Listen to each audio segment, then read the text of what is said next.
Hello and welcome to Debating Europe's online citizens panel about how cities and towns have been adapting and responding to the coronavirus pandemic. The panel is titled, What Will Be the New Normal for European Cities? I'm Joe Ludobarski, the editor of Debating Europe, and joining me today we have the mayor of Trbovlja in Slovenia and a deputy mayor of Budapest, both of whom will be responding directly in a town hall style format to questions posed by European citizens on this topic. This panel is being recorded as part of our partner think tank, Friends of Europe's annual State of Europe Roundtable event. So the two people we have responding to your questions are Jasna Gabric, Mayor of Trbovlja in Slovenia. Hello. Hello to you all.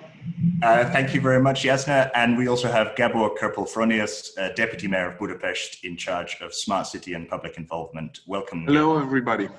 Hello. Hello to both of you. And we have with us a panel of 5 European citizens joining us. And over the next 30 minutes, they're going to be putting their questions to these two mayors. So we don't have a lot of time for the debate. I'm going to dive straight into it. Let's kick things off with Luca, who's going to be asking the first question. Luca, over to you. Hi, thank you. And thank you everyone for your time. I'm Luca from Milan, and my question is the following. So during the COVID crisis, especially in some sectors, like in the services, smart working has become the norm. And since the city versus rural area divide is one of the most impressive, both socially and politically in Europe, especially in maybe even more in Eastern Europe, I'm thinking about Poland or Hungary, can policymakers exploit this chance to make it easier to work remotely? So in order to avoid the brain and educational and economic drain from the countryside to the cities and creating a more, so avoiding this spike of prices in cities and this loneliness of rural area that creates the divide? Thank you. Thank you, Luca. This is a really interesting question because it's come up kind of again and again. You know, what is the future of cities given that people are moving kind of online? More people, maybe, as you say, might be working remotely from rural areas rather than commuting into cities. You mentioned Budapest, or you mentioned Hungary there rather. So let's start with Gabor. What are your thoughts about this idea about how kind of moving online might affect cities? You have to understand that Hungary has been not so very severely hit during the first wave of the pandemic. So now we are experiencing an extreme growth, and maybe in half year's time I would react differently. We had quite a complete lockdown between March and June, and I think the amount of work performed in home office has greatly increased. But I don't think that our experience was long enough to actually show whether this affected housing to a very great degree. So I think that there is a greater demand in the past few months for suburbanization to move out in the countryside. But I think people actually are leaving villages and smaller towns, not only because of work opportunities, but actually the lacking infrastructure for life. So the lack of theaters, the lack of basically more complex shops or whatever. So I think that the ability to actually work from home is not the major force in the determination of the fate of villages in Hungary. So I think, yes, the possibility might contribute for people who have training to work in jobs which are that kind of jobs, but I don't think that is something that will actually be the key factor in determining the future of the Hungarian countryside and of villages. I think that's an important reminder that everyone's experience in this pandemic is going to vary, is going to be different depending upon where they are. Jasna, what has your own experience been in terms of the kind of, there been a big shift towards teleworking in your town, and do you think that could continue? I would just add some things to what already Gabor said because I agree with him. But if we are just focusing on the field of working from home, I would say that's even more and more a day job that it's happening here, especially for the people who work in our capital city. Because I know, so Budapest, you are the capital, but here I'm from the city which is close to the capital, and there is more and more people staying at home and working from home. That's just the new reality that happened. But when I talk to some people, they just admit that they need the social contact, that it's not just the work like we do now, this conference, just face to face from through the internet. But the other thing that we noticed, which was a bit a problem, was when we were completely closed. So we all had to stay at home. So the country was closed. That was in March and April. The problem in schools when having to have lessons like via internet, the problem was that if you have parents at home that need time to work, then you have children at home who needs to have lessons via internet. Firstly, there was no enough computers.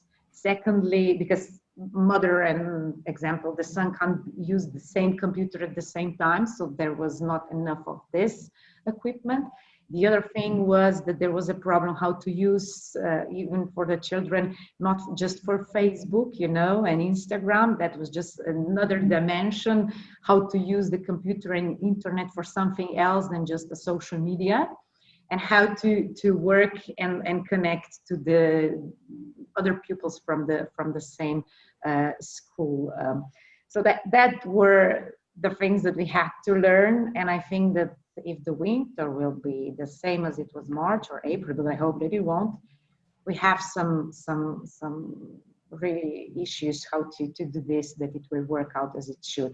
But another thing you said that about when we are saying and talking about countryside, the problem are not just the roads and connections. The another roads that we are talking in this centuries are the roads that are internet roads, And I must say that it's a good for European Union that with the funds that we have now for the internet connections, we built a lot of very fast internet connections, so that sometimes I must admit that on the countryside they have even faster and optical internet than we in the city and in the center. So I think there is a lot of things still to do, and I hope that the cities will manage that in the future, because these are also very important roads to the countryside.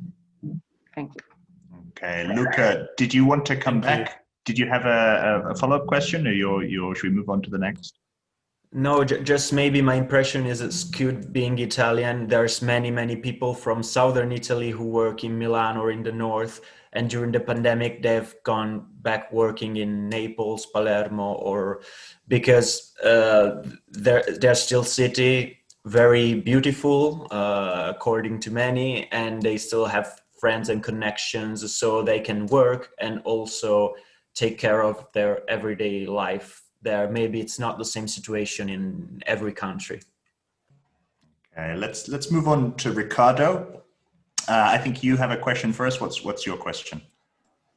Actually, I'm really happy that you pass it on to me because I think it connects quite brilliantly. So I think taking this topic, one of the things that we've experienced a little bit with the pandemic, just a tiny little bit with the pandemic, but that many future trends say that that basically, how to put it, the chains that allow us to have our supermarket shelves filled, whether it is with toilet paper or something a little bit more useful than that, that they are more fragile than initially we thought. I mean, from very comfortable situations such as, which is way more complex than I will say right now, but Germany importing planes full of Romanians to ensure the distribution of asparagus, which shows that our systems are a little bit more interconnected than we might have thought, besides the whole labor issues of this. My question to you is, considering that COVID already was a small example of the fragilities that we have, and considering that to be dramatic, the true monster of climate change is approaching us, not to be too biased, but what can cities do as mayors and public authority, what can they do in terms of trying to minimize the damage to the supply chains that we require to have access to our basic needs? And is the solution more, is it, I don't want to be too biased, but is it that our supply chains are too complex? Is that they're too broad and far away from us? How do you see it? Gabor, let's start with you. What would you say to Ricardo? Well, I think that we have to face it that our supply chains are actually very complex because the things that we are using are very complex. So it's basically when you live in a big city, it is very difficult to actually supply people with very basic, like vegetables, bread, and basic foodstuff, even from your own environment. But when it comes to like technical things, I don't know whether we have become too reliant on these global supply chains. So I don't think that as a city I can do very much about the breaking of those supply chains. But we, of course, from not only from this point of view, but from an urbanistic view and from a transportation view, we are actually trying to develop local economies, not self-sustainable economies though, but to try to maintain local economies, the concept of the 15-minute city and things like that, because actually our 19th century city construction is not able to support the amount of traffic that is produced by not providing access to at least basic city functions within a close range of the place where people live. So I don't think that we can actually fix the problem of the breaking supply chains and the complexity of the supply chains. But yes, we are actually encouraging the revitalization of traditional city centers.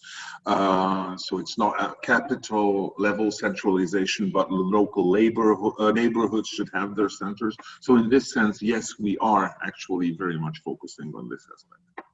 And Jasna, same question to you. What was your city's experience in the early weeks of the pandemic in terms of shortages and stockpiling and so on? And then what are you doing to prepare for the future? We are quite on the same level and the same in the same European Union, and with quite similar problems, of course.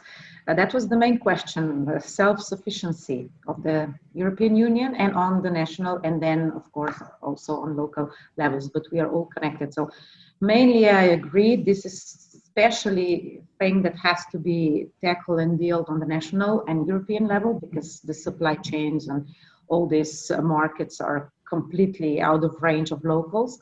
But anyway, on the local level, maybe it's easier for smaller city because we are not so urban than like a capital city. But anyway, also in our capital city in Ljubljana and in our town, Trbovlje, we are promoting a lot, especially and building with any different kind of programs, projects, urban gardens, so that the people, especially that was interesting, that was not just being self-sufficient in a little part of your way of living, but it made a huge difference to the people, because they were locked in the buildings.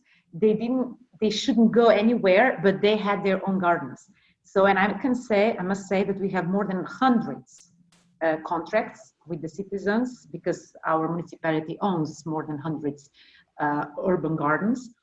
And if we, before the crisis, had some free spaces, now we don't. And we could even give to a rent to people even more, but we don't have. So we will have to do something also on this side. But this is just a small part of when talking about self-sufficiency, because it's not just the food, and it's just not also the other things that we need. So I think that, yeah, the main basic thing is on the national level and then connect it all together to the European level. We have some different programs made by locals, of course, especially on the countryside. Then you have made in our country as each country has their own programs.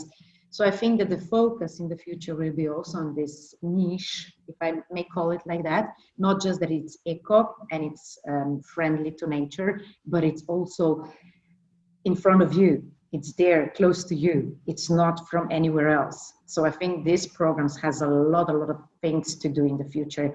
And we as a municipality will, of course, I'm strongly sure, had to work on these programs, not just what we have now, but to make it spread.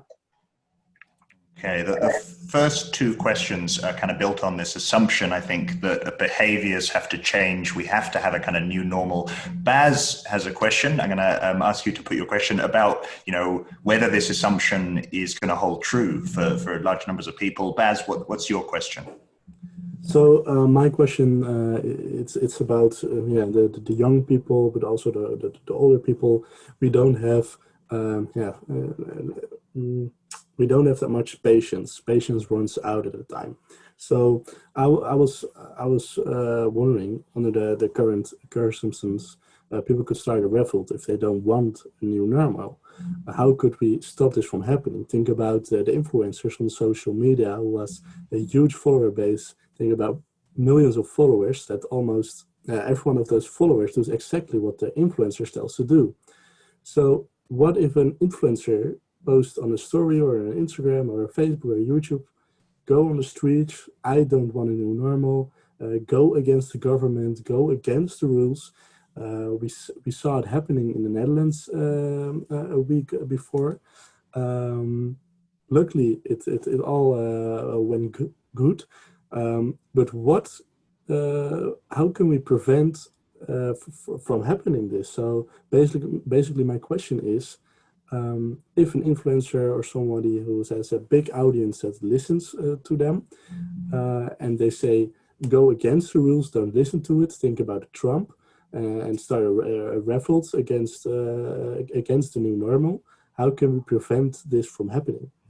I think this isn't a hypothetical question. This is, as you say, this is happening in lots of countries. We've heard about fatigue with or non-compliance with kind of new measures, restrictions being brought in, that as you say, people don't have unlimited patience. Maybe they don't want to change behaviors. Gabor, let's start to you. What are your kind of own thoughts on this? How would you respond to Baz? Well, as I mentioned earlier, we were not hit very hard by the first wave. And this was, I think, to a great extent, thanks to an early lockdown, which basically is this, known paradox that when you prepare for a risk and you actually take action and then the event does not occur, you may retroactively think that the risk wasn't there at all. And I think our government was slightly irresponsible, because when we opened the country up and they were determined, even though they knew about the second wave coming, they were determined not to shut the economy down again, but they didn't do anything about the middle opinion going in the direction that there was no threat at all. So basically, they didn't caution the population to still wear masks, take hygienic precautionary actions and stuff like that. And now we are hit very hard, it seems. So I think we didn't even need an influencer to actually shift the population a bit. But then again, I don't know how serious this will be on the long run. I remember, because I'm old enough, that people thought that the occurrence of HIV and AIDS will basically transform our human existence. And to my experience, it made us more cautious in certain respects, but I don't think that it actually created a new normal. So I don't know whether wearing a mask, taking a social distance is that much of a transformation. I know that people get fatigued. I know that people don't like not being able to go to the cinemas as freely, etc., etc. But I'm not sure how long this is going to take, how long this extraordinary situation is going to be maintained, whether we are not going to get used to it, whether we are not going to have a vaccine or whatever. So yes, there are always people who even in such times of crisis want to go out partying, want to organize demonstrations and whatsoever. But I think that there are always people who are going to stand up against any kind of normal, whether it is a new or an old one. So I don't know how great a threat this is, because I can't really foresee how long this pandemic is going to stay with us in such a manner as it is now, that it is to a great extent unknown even in the sense how dangerous it will be on the long run. So I think as our knowledge about this coronavirus actually increases, the more actions we can take against it on the health level, I think we are going to get used to it. And I think that our lifestyle in terms of limitations will not change all that much. It will turn out in a few years' time. That's my guess, I think. Okay, well, let's see what Jasna thinks. Jasna, same question to you. How have the citizens been in your municipality? Have they been patient with the measures? And do you think that patience will last? Yeah, I must say that they are patient, but the problem that we are having now national-wide, I must say that the problem that we are facing now is that the government put out some rules, for example, that indoor the masks are obligatory. But then you saw the pictures in the media, they had some events and they weren't wearing masks. And now we have problems because people are saying, we won't have masks, we won't obey you because you are not obeying your own rules.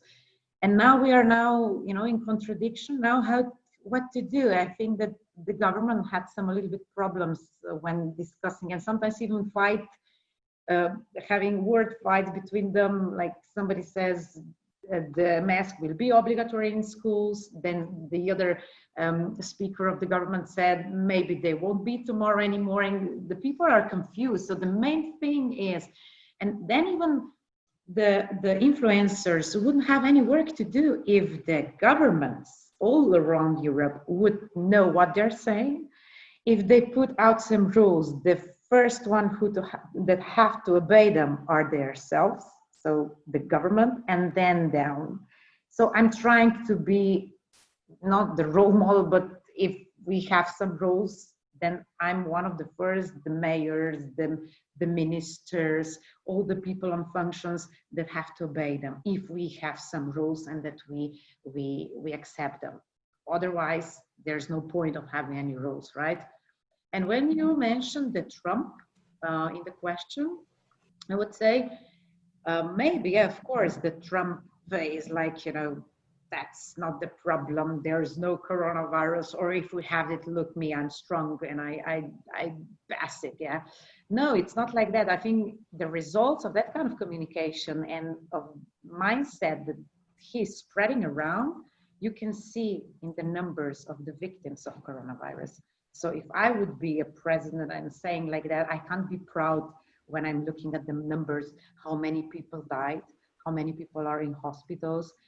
And this is really not something to make joke out of it. So I think that the first important step is that if you're a government and you're putting out some rules, you're the first one to obey them. And you are, how to say, a figure to all other people. I think this is a theme that is coming out of this panel, because it also came up when we were talking about supply chains, is that the European level, the national level, and the local level have to be kind of on the same page and working together if citizens are going to get a kind of clear message about what's happening and what to do, and also responding in terms of things like supply chain disruption and so on. And perhaps in this pandemic, that hasn't always been the case. Okay, let's move on to Alexander. What's your question, Alexander? Thank you, Joe, for the floor. I have a question to our guest today, but not so much in a governmental function, but rather from a political perspective. Considering that cities have always been the primary incubators of political movement, political change, I think that one of the things which this pandemic has shown is, or like has exacerbated, is the extent to which there is a frustration and a fatigue, indeed, political as well. And I, I, I wonder what is the relevance, what relevance can political parties still claim, given indeed the change of labor in general form, globalization, a very individualistic society, that basically the representative democracy has been challenged, and that there's a call, there is an outcry today for more and more participative democracies.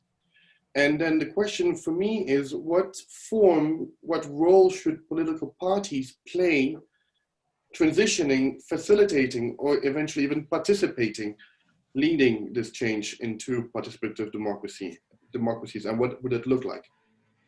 I think this is an interesting question because it links maybe slightly with Baz's question about a kind of lack of patience. There is, I mean, this isn't a new thing. We've had this so-called kind of increase in so-called populist parties pushing for kind of saying that democracy is broken and so on. This has been a long-running thing, criticism of how democracy is working and how we need more participative democracy, closer to the people and so on.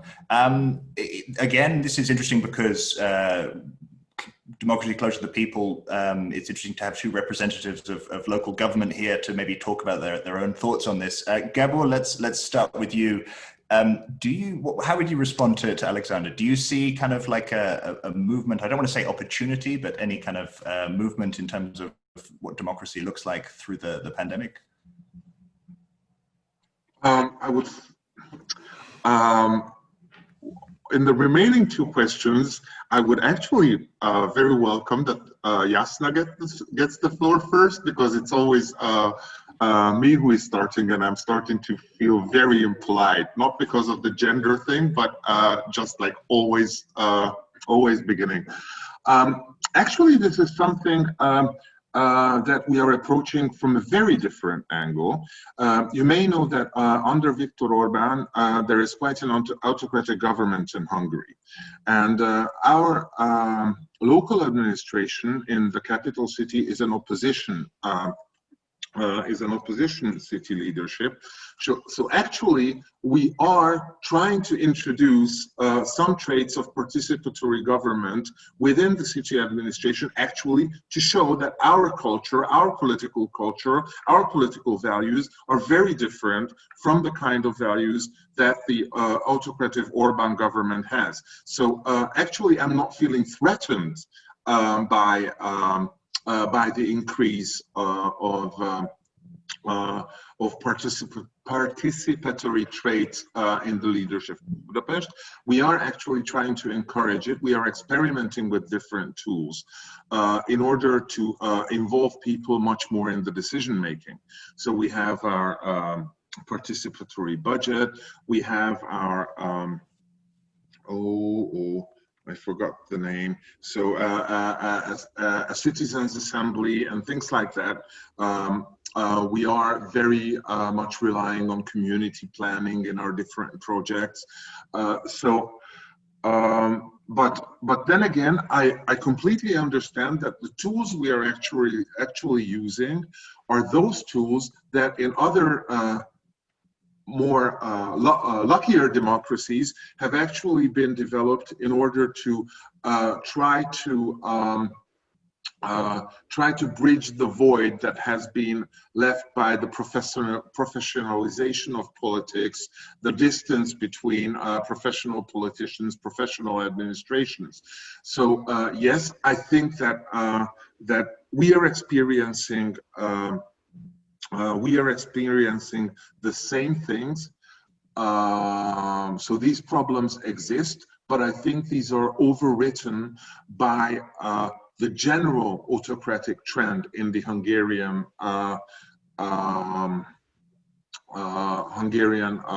political scene. So we, as the leadership of Budapest, are not feeling threatened by these participatory things. We are rather looking at these movements and the participants who are driving these as our allies in the creation of a much more democratized Hungary. So I'm the good end of this thing, even though I'm a politician and I normally should be threatened by this. But anyway, I actually think that participatory government is not the solution for everything. So I actually do believe in representativeness in politics. So we elect officials for a reason, because they have to take responsibility for deciding in very complex issues. And I think there is going to be a future, even for the political profession, even if it is now criticized and it has to be reformed. I think there has to be a good coexistence between representative government and participatory governance. Okay, I just want to reassure everyone, me picking on Gabor first is not an indicator of importance or priority. It's simply lazy moderation on my part. So I will call on Jasna first for the remaining questions. Jasna, what are your thoughts on democracy, local democracy, and the future? Thank you, Gabor, for that. So now I'll be now the first one. Okay, doesn't matter. Yeah, this topic about participating democracy is a lot of times on discussions in Committee of the Regions. I'm a member of this European body, consultative body to European Parliament and European Commission, where there are elected mayors, representative of the regions, cities, towns, etc. And yeah, we discuss a lot of times about how to involve citizens in a process of have something to say, decide and stuff. And I agree in certain things with the Gabor. We always have to know about what times we're talking about. If you have a serious circumstances, which the COVID in May and April and March exactly was, because we didn't know with what we are dealing now. And there was a time that you need a leader who made some decisions, because otherwise you're not efficient. I'm a mayor here, and I was one of the first mayors. I remember still now, it was Friday. I gathered all the directors of our different jobs that we have here and communities and whatever. And I said, now we are stopping the social life. And the country closed on Monday. And some people, even our commander said, isn't that a little bit too fast? Oh, you're making some things that they're not there. But in the hard times and in serious times, you need a leader. I think so. Of course, then we can discuss what kind of leader, not the dictatorship, but just to have something. Sometimes you just have to decide. And the problem that you have in organizations and in the companies is that if you don't have a leader, the one who are deciding, making some choices, then you have problems. But in normal times, or let's say like these times now, we know with what we are dealing a little bit more than in May. And we know what happened in the first wave.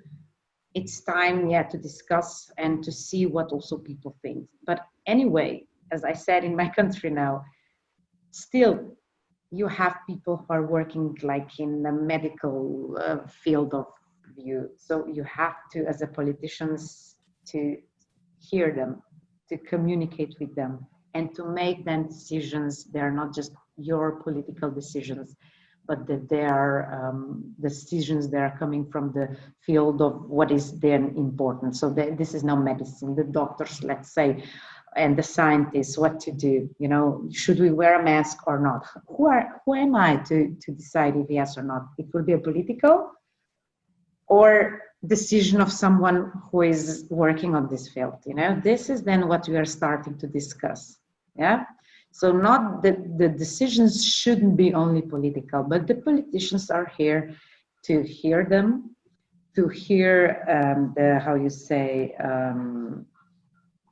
string, or the people who are working in the field, professionals, let's say like that. And combination between of those fields is crucial, I think, now in the COVID times. Don't do just political decisions, because that comes to the angry people. The society will just burst, That's my point of view. So anything that we do, and explain people why you do something. So that's the difference between democracy and also the dictatorship, I think. Okay, we have two more questions to go from Carsten and Alexander. Alexander, perhaps we can move to you. Alexander Stommels, have your question, and then Carsten will finish up with your question. Just a moment, I have some connections problem. Thank you very much. My focus on the topic is social engagement of the future. We all know what's happening now in a current situation of COVID-19. We're living in a really strange way of living. We are really needed to work everything digital, always having a screen on, no matter if it's for television, also for meetings, also for learning. So it's really also understandable that it's also a difficulty between parents and children, because children need to be learned how much you need to use digital ways of learning and working. So my interest is also how we will be working in a way when the COVID-19 will be gone. Because we will be already now learning in an other way, other perspective, other mindset, or other topics like webinars, a lot of Zoom calling, more WebEx meetings. So what kind of possibilities we have now in the current moment to exchange for the future, and already have some ideas for the future. And indeed, it's really interesting to already think now, but in the same time also really important to understand, because there's so much of funding already now are changing from social engagement topics to COVID-19 topics, that it's really preparation, how we will be making further steps if it's already developed further steps, and everybody who already learned about which kind of responsibility and topics there are, so I can maybe making more steps from it. So hopefully it's a really interesting topic, because it's really much of questions that I get in my action in the several weeks and months that I already thinking about possibilities to help with it. Thank you, Alexander. And this is very similar to Luca's question at the beginning. Luca was talking about the kind of the future of cities and the move, people teleworking and working in rural areas and doing it through Zoom and so on. Alexander, if I understand your question, it's more about social engagement and so on. So Jasna, maybe we can kind of, to make it concretely about kind of cities and distinguish it a bit from Luca's question, perhaps, I mean, we could talk a little bit about if we're talking about social spaces in cities are cafes, they're restaurants, bars, theaters, cinemas, and so on. If, as Alexander says, there's lots of potential for these sort of engagements to move online, but what does that mean for cities? What does that mean for the existing social spaces and businesses? What would you say to Alexander and his kind of his comment? I'm not pessimistic. I'm somewhere in the middle of optimistic and being pessimistic, but I think that some things that we learn now during the COVID crisis will stay, of course. Sometimes it will be easier to connect maybe online instead of meeting somewhere, even because, there are lower costs, it's much faster and stuff. There are positive things, but I still think that the people, we are social beings. So we need interaction, we need connections, we need contacts to each other. And I still think that after, if I may say, the COVID crisis, which I hope will come soon, I'm still thinking, and I'm sure that we will still have this social way of living. I must say I travel almost to all European countries, and there are differences. More than you go to the south, there is more cafes, and when I was traveling to America, I saw, and I was searching for the cafes and meeting points and stuff, and there was no, they even use card to go to have money from the bank machine. They even don't need to step out. So the differences are in our ways of lives, and I think that these interconnections and our social life will still be much the same, just that it will be easier sometimes, and we will use what we learn now when at work especially.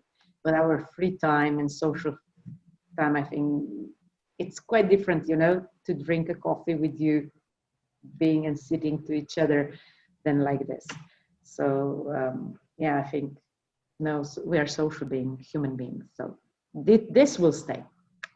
Okay, and Gabor, you're also, does that mirror your own thinking? And now I see how difficult it is to talk second, because Jasna's approach is very, very close to mine, actually.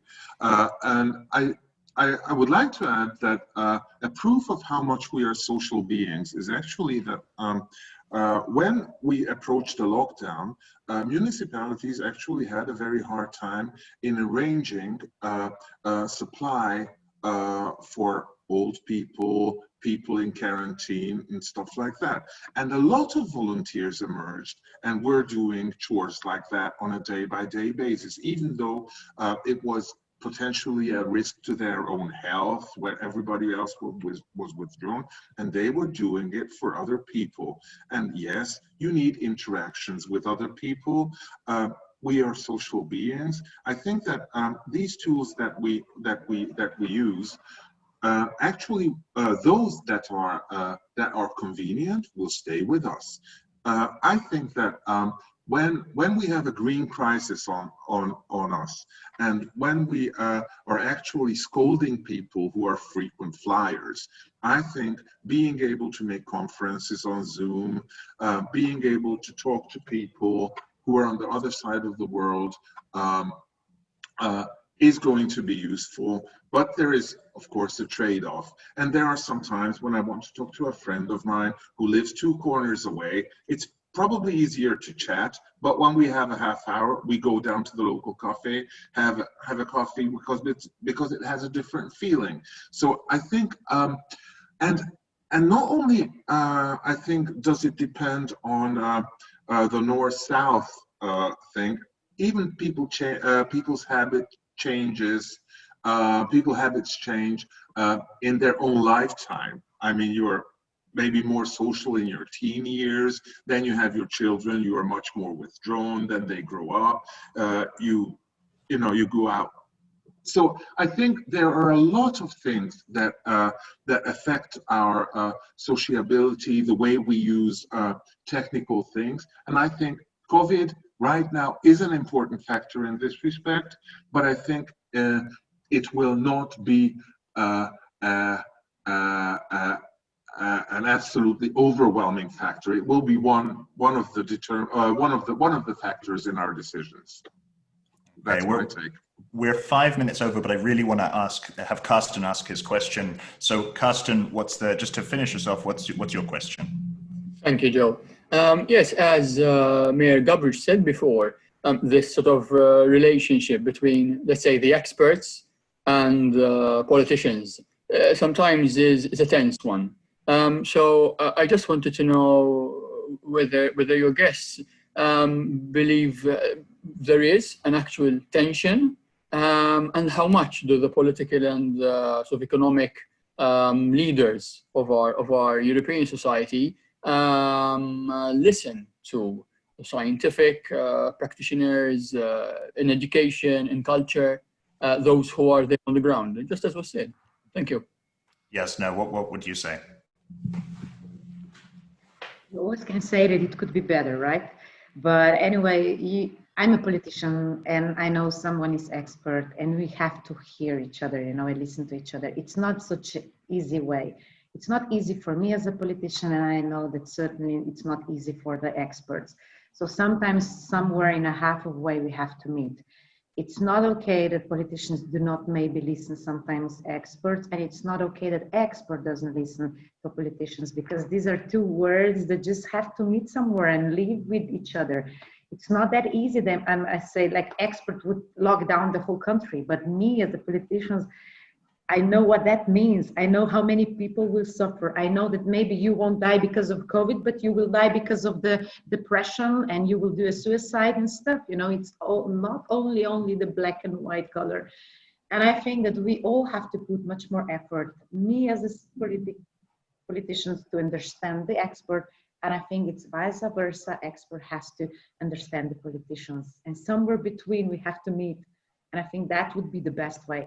And I admit it's just hard sometimes. I will be short in my answer because I know that we don't have much time anymore. That's perfect. Gabor, final word to you. I would again like to express that I agree totally with Jasna. And then there is also the thing that these two domains or realms are actually following a different logic. Like if you listen to an epidemiologist relating to COVID, then he's going to take his data, have his presumptions, and basically set up a theory. And I mean, in that respect, he's in a scientific area. His theory might prove right or wrong, with no direct consequence, as long as it is in, on paper. But I have to make the decision as a politician here and now, which will directly affect tomorrow. And then, okay, I have to take into consideration the expert who is an epidemiologist. Then I have to take into account expert opinions of economists or of, I don't know, supply managers, blah, blah, blah, blah, blah, blah. And then, of course, I will also have to make some value decisions. So I think the better communication and the iterative communication of politicians and experts is required, and you cannot escape taking responsibility as a politician. So I don't believe in a very technocratic government in that sense, because at a certain point, value-based decisions have also to be made, not only on expertise, not only based on data. I believe very much in data-based decision-making, but I don't think data is the only determining force when you make a decision. So again, communication, iterative communication. Yeah. Okay, that's a good message to end on, I think, and a nice place to leave the panel. Thank you, everybody, for taking part. Gabor and Jasna, thank you so much. I thought that was fascinating. Thank you for answering our citizens' questions. And to our citizens panel, Luca, Ricardo, Baz, the two Alexanders, and Carsten, thank you so much. If you want, that's the end. For you watching at home, thank you for watching. If you want to continue the debate, you can continue asking questions on debatingeurope.eu, our website. Once again, thank you to my panel, and have a very good rest of your day. And thank you very much, Joe. Thank you all. Thank you, really.